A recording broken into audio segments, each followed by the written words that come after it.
Brazil দলে মরার উপরে চটের গা, মরার উপরে খাড়ার গা নয়, মরার উপরে চটের গা। ব্রাজিল ফুটবল দলের বর্তমান অবস্থা সম্ভবত এমনই। এমনিতে দলটি পারফরমেন্স অতটাও ভালো যাচ্ছে না তাদের, এর সঙ্গে যোগ হয়েছে চটের গা।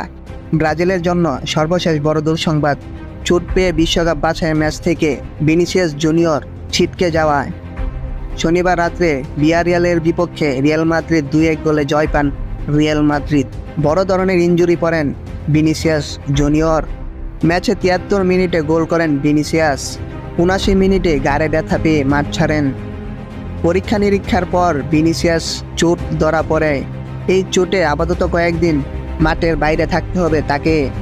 মাদ্রিদের হয়ে খেলতে গিয়ে চোট পেলেও তাতে ক্ষতিটা হবে ভিনি জাতীয় দলের ব্রাজিলের খেলোয়াড়দের অনেকে এর মধ্যে যোগ দিয়েছেন জাতীয় দলে। ব্রাজিলও এখন প্রস্তুতি নিচ্ছেন বিশ্বকাপ বাছাইয়ের 2টি ম্যাচের জন্য। বিশ্বকাপ বাছাইয়ের ম্যাচে 11 অক্টোবর সকাল 6টায় চিলির মুখোমুখি হবে দরিবাল জুনিয়রের দল।